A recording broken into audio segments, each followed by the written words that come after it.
পরাশর গোত্র। পরাশর মুনির বংশধরদের বলা হয় পরাশর গোত্র।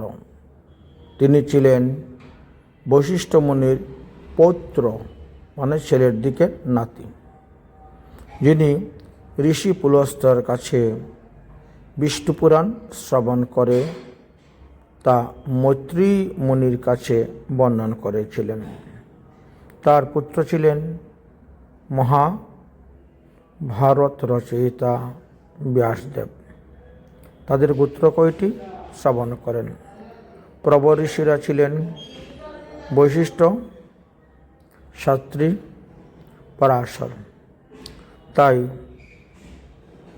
পরাশর গোত্রের লোক যারা, তারা পৈতা তৈরি করতে গেলে সেই পৈতার মধ্যে, যজ্ঞ পবিত্রের মধ্যে 3টি গিট দিয়ে থাকেন।